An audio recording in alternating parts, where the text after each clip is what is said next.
কখন তো বলেছি চা না আসতে, এখন তো চা লিখে লাইলো না। আমি একটা কথা বুঝতে পারছি না, আমি কি এই বাড়ির কাজের লোক যে আমি চাল আসতে যাব? বাড়িতে তো আরো লোক আছে, তারা কি মরে গেছে? আর বাড়িতে তো কাজের লোক আছে।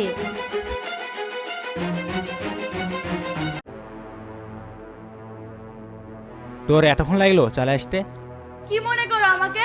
আমার কি 10টি হাত, তাই আমি 10টাতে সব কাজ করব?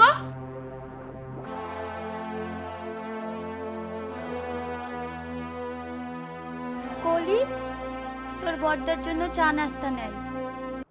কখন থেকে বসে আছি চা খাওয়ার জন্য, আর মহারানী চলে এসেছে চা খাওয়ার জন্য। কোথায় তুমি, কোথায় আমি? কটা উস্কাই করো তুমি? সকালবেলার কার নাস্তা খাবে? কেন চা নাস্তা খাবে না? তোমরা খাচ্ছ আর তোমার বড়দা খাবে না? কোথায় তুমি, কোথায় আমি?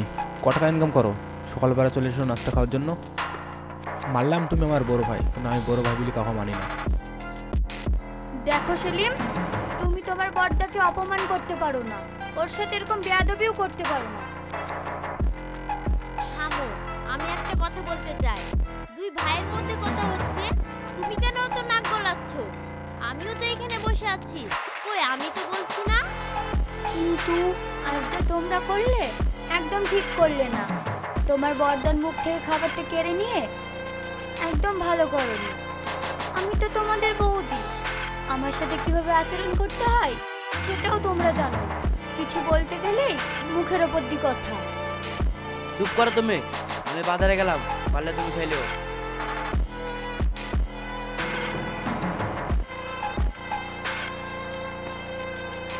এখানে কি করছো? যাও, কলিকে গিয়ে রান্না সাহায্য করো গা।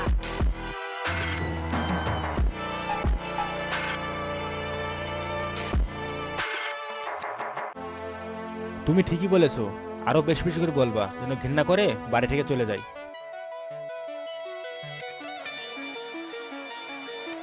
কলি,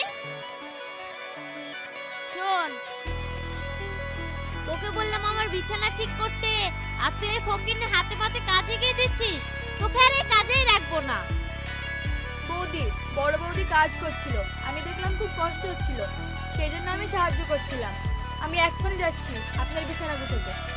তুই আমার মুখে মুখে কথা বলছিস? যা, এক্ষুনি গিয়ে আমার বিছানা ঠিক কর গা। আর ওর যদি হেল্প করিস, তোকে এই কাজেই রাখবো না। আচ্ছা ঠিক আছে বৌদি। কেন রে ছোট, তোর আমার উপর এত রাগ কিসের? তোর বড়দা কোনো কাজ করে না তার জন্য? আমি তোর বড় যা, আমার সাথে তো কোনো সময় ভালোভাবে ব্যবহারই করিসনি, আমার সাথে ভালোভাবে কথাও বলিসনি, সম্মানও দিসনি। এই বাড়িতে কি আমার অধিকার নেই? এই বাড়িতেও আমার অধিকার আছে, কিন্তু কেউ আমাকে মর্যাদা দেয় না।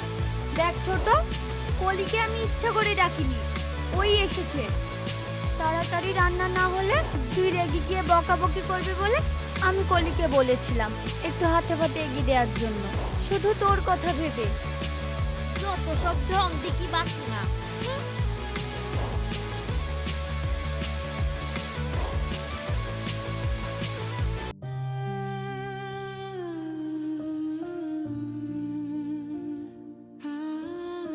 এলেন বৌদি। বস। বৌদি, আপনি আর ভাইয়া খাবেন। আমি তো দেখলাম ওরা আপনাদের খেতে দেয়নি। জানেন বৌদি, ওরা আপনাকে ওইভাবে কথা শোনায়, আমার খুব খারাপ লাগে, আমার খুব মায়া হয়। এগুলো নিশ্চয়ই তুই চুরি করে এনেছিস। ওরা যদি জানতে পারে তখন তোকে বকাবকি করবে। আর তুই তো ভালোভাবেই জানিস ওরা আমাকে সারাদিন কাজের মেয়ের মতো অপমান করে। সহ্য করতে পারি না, তাও সহ্য করতে হয়। কেন জানিস? এ বাড়িতে আমাদের কোনো অধিকার নেই। আর আমার বাপ মা আমাকে এমন শিক্ষা দেয়নি যে আমি কারোর সাথে খারাপ আচরণ করব। বৌদি, তোমার জন্য আমার সত্যিই খুব মায়া লাগে। তুই মায়া লাগিয়ে কি করবি বল? যারা আমাদের এই সংসারে আপনজন তারাই তো আমাদেরকে দেখে না, তারাই তো আমাদেরকে ভালোবাসে না, আর তুই মায়া লাগিয়ে কি করবি? বৌদি, তুমিও তো সময় সময় প্রতিবাদ করতে পারো। মুখ বুঝে আর কতদিন সহ্য করবে? তোমাকেও প্রতিবাদ করতে হবে। আমি তো গরিব ঘরের মেয়ে, কারো মুখের ওপর দিয়ে কথা বলতে পারি না, কাউকে আঘাত দিয়ে কথা বলতে পারি না। ঠিক আছে, তুমি এখন যাও, কেউ দেখে নিলে আবার অশান্তি করবে। আচ্ছা ঠিক আছে বৌদি।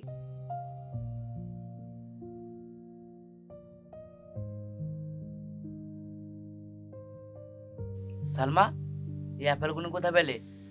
নিশ্চয়ই কলি দিয়ে গেছে। হ্যাঁ, কলি আমাকে দিয়ে গেছে। নিশ্চয়ই কোনো চুরি করে এনে দিয়েছে, না হলে তো এগুলো আমাদেরকে দিবে না। না, ওগুলো চুরি করে দেয়নি, এগুলো ওর ভাগের খাবার আমাদেরকে দিয়ে গেছে।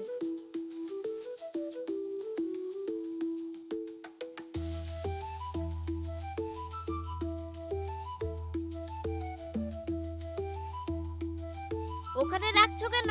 কে বলেছে ওইখানটায় রাখতে? আমাকে বড় বৌদি বলেছে এখানে রাখতে। কি বলছিস? ওর কথা শুনে এইখানটায় রাখছিস? যা, এখনই গিয়ে ছাদের উপর অজ্ঞনা রেখে আয়। আমি যা বলবো তাই হবে। ও তো একটা টোটোওয়ালার মেয়ে, ও যা বলবে এই বাড়িতে কিছুই হবে না। ঠিক আছে বৌদি।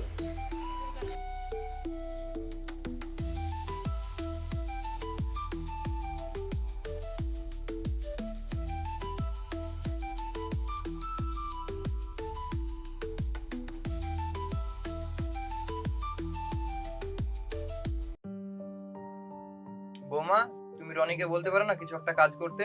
না হলে রোজ রোজ সংসারে এরকম অশান্তি আর ভালো লাগছে না। হয় রনিকে একটা কাজ করতে বলো, আর না হয় তোমার বাপের বাড়ি থেকে কিছু টাকা নিয়ে এসো। বাবা, আপনি তো ভালো করেই জানেন যে আমাদের অবস্থা খারাপ, আর আমার বাবার অত টাকা পয়সাও নেই যে আপনাকে দিয়ে সাহায্য করবে। বাবা, তুমি এসব কি বলছো? ও কেন আর বাবার বাড়ি থেকে টাকা নিয়ে আসবে? আর আমি অতটাও দুর্বল হয়নি যে শ্বশুর বাড়ি থেকে টাকা নিয়ে ব্যবসা করবো। আমারও তো একটা মতো অনেকগুলো টাকা ফাউন্ডে রেখে গেছে, ওখান থেকে কিছু টাকা দিয়ে আমাকে ব্যবসাতে সাহায্য করতে পারো। কি বললা? এত বড় সাহস তোমার? বাপের সাথে টাকা চেয়ে ব্যবসা শুরু করা? তোমার লজ্জা করে না? ইনকাম করে খাও। সকাল সকাল আবার ঝগড়া চালু করে দিয়েছো। দেখ ভাই, তোর বিয়ের সময় 2 বিঘে জমি বিক্রি করে তোর খরচা মিটিয়েছি, সে মতো তো আমার বাড়ির বড় ছেলে, ওই আমি তো কিছু বলছি না। মা মারা যাওয়ার পর তোর পড়াশোনার দায়িত্ব আমিই নিয়েছিলাম, ওই সেগুলো তো মনে না। তারপরেও আমাদেরকে এবার থেকে কাজের লোকের মতো রেখেছিস, আর আমাদেরকে সম্মানও করিস না। আর আমার বউকে তোরা কাজের মেয়ের মতো রাখিছিস। তোমার বউ তো একটা গরিব ঘরের মেয়ে, চাকরানি বলবে না তো কি বলবে? তুমি তো কোনো সরকারি চাকরিও করো না, তোমাদেরকে আবার কি সম্মান করবে? ও তাই না? তার মানে এই পৃথিবীতে যা টাকা পয়সা আছে তারই সম্মান আছে, তাছাড়া কিছুই না। এবার বলো বাবা, তুমি কি বলতে চাও? আমি আবার কি বলবো? আমি কোনো টাকা পয়সা জমি জায়গার ভাগ দিতে পারবো না, পারলে নিজে করে খা। বাবা, এই কেমন বিচার তোমার? আমরা দুজনেই তো তোমার ছেলে, আর দুজনের সমান অধিকার আছে। এক জায়গায় 2 রকম বিচার। ঠিক আছে বাবা, তোমাকে টাকা পয়সা দিতে হবে না, আমরা এই সংখ্যায় বোঝা হয়ে গেছি, তাই আমরা আজই চলে যাব। জানা, তোকে কে মানা করছে? এক্ষুনি আমার চোখের সামনে থেকে চলে যাও। ঠিক আছে, আমরা আর তোমাদের কাছে বোঝা হয়ে থাকবো না। বাবা, আমরা আজকে বাড়ি ছেড়ে চলে যাব। আসো, ব্যাগপত্র নিয়ে নিই।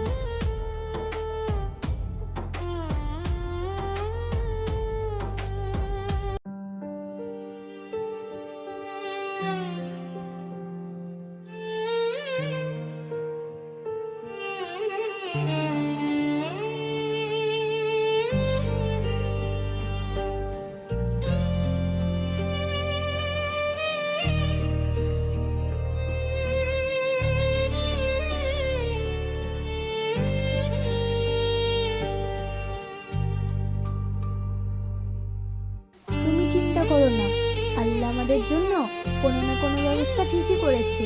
চলো চলো, আমরা ওখানে গিয়ে বসি।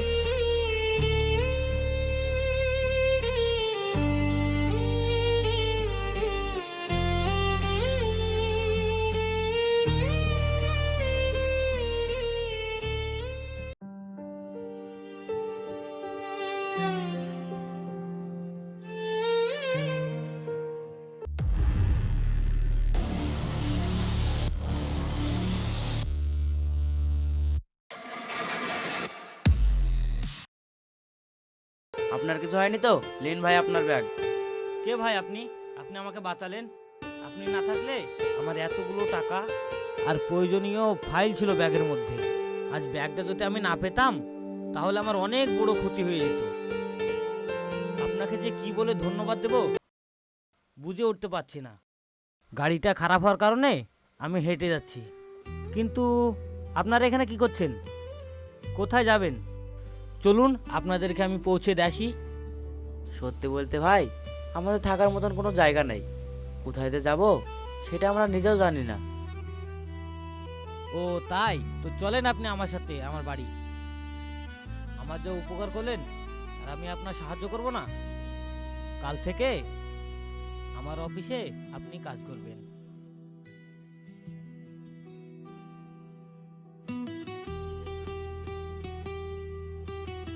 চলেন।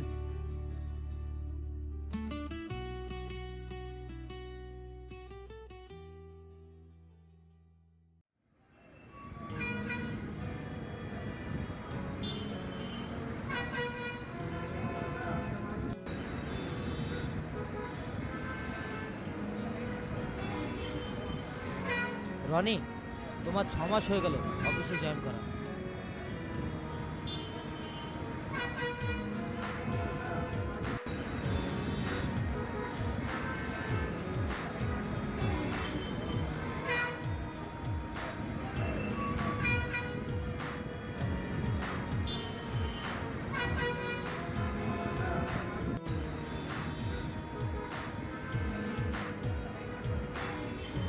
ওকে স্যার, আমি কাস্টমারের সাথে ভালো ব্যবহার করবো, প্লাস কাস্টমারকে পরিষেবাও দেবো।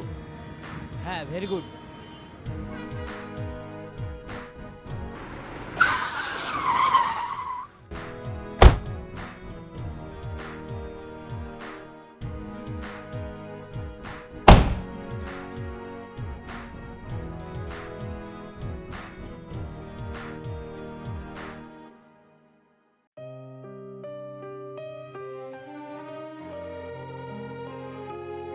স্যার, ওই গাড়িগুলোর দাম কত? লালটা, কালোটা? কালোটার দাম 35,000 টাকা, লালটার দাম 40,000 টাকা, আর ও সাইডে আছে ওটাও 35,000 টাকা। রনি, তুমি যেদিন থেকে আমার অফিসের কাজে জয়েন করেছো তখন থেকে আমার ব্যবসায় অনেক উন্নতি হয়েছে, তাই তোমাকে আমি আমার অফিসের চিফ মিনিস্টার বানাতে চাই। Okay sir.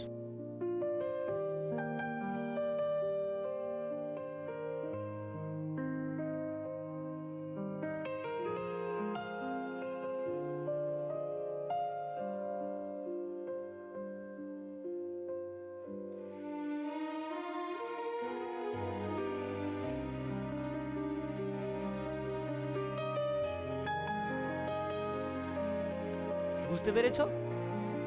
আচ্ছা ঠিক আছে, চলো যাওয়া যাক। বাবা, এদিকে আসেন। বলো বৌমা। আপনার সঙ্গে আমার কিছু কথা আছে, এইখানটা এসে বসেন।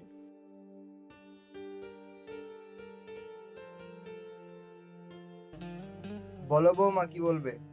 বাবা, এই বাড়িতে তো আমি একাই আছি, আপনার সয় সম্পত্তিগুলো আমার নামে লিখে দিন। আপনার শরীরটা তো তেমন ভালো না, তাই বলছে আপনার কখন কি হয়ে যায়, আপনার সম্পত্তিগুলো আমার নামে লিখে দিন, আপনার খেয়াল রাখবো।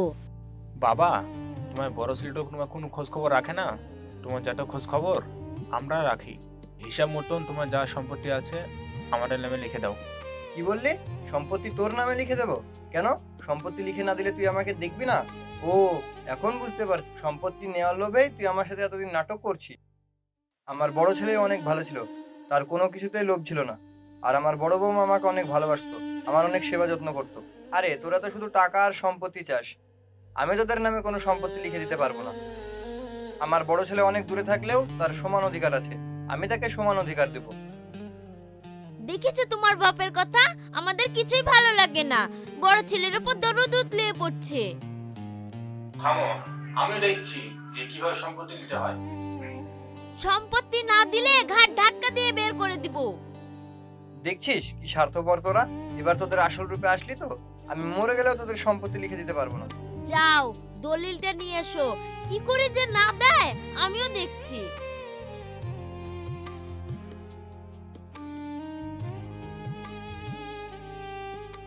দেখো বৌমা, তোমরা কিন্তু আমার সাথে এমন করতে পারো না, আমি তোমাদেরকে সম্পত্তি লিখে দিতে পারবো না।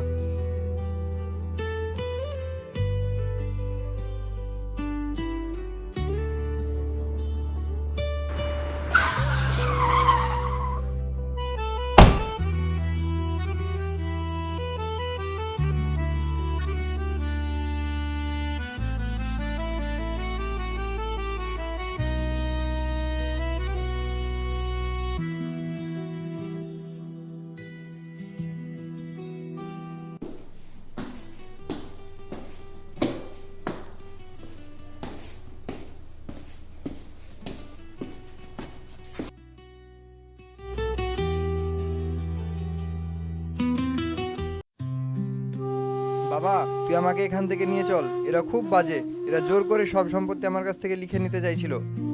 তুই এত বড় মানুষ, তুই এত বড় স্বার্থপর, সম্পত্তির লোভে তুই এত কিছু করতে পারিস? জন্মদাতা বাবার সাথে আমাদেরকে তো বাড়ি থেকে বের করে দিয়েছিস, আমরা কিছু মনে করি না, আমরা হাসি মনে বেরিয়ে গেছিস। আজ তুই বাবার সাথে এই করছিস। আমাদেরকে তো এই বাড়িটা চাকরের মতো রেখেছিলি, আর আমি এখন ওরকম চাকর 10টা বুঝতে পারি। আর মানুষ কত অঙ্ক দেখানো ভালো না, মানুষ কত আগা দিয়ে কথা বলা ভালো না। তুই থাক তোর সম্পত্তি নিয়ে, আমি বাবাকে নিয়ে চলে গেলাম। আমিন কর্তা, আমাদেরকে ক্ষমা করে দাও, এরকম ভুল আর কখনো হবে না। চলো আমরা সবাই একসাথে থাকবো। আমার সাথে ক্ষমা চেয়ে কি হবে? বাবার সাথে ক্ষমা চাও, বাবা যদি ক্ষমা করে দেবে কার একসাথে থাকবো। ঠিক আছে, ক্ষমা করে দিলাম, চল আমরা একসাথে থাকবো।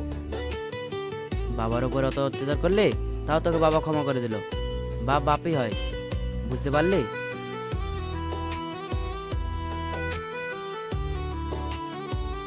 বাবা আমার ভুল হয়েছে, আমাকে ক্ষমা করে দাও।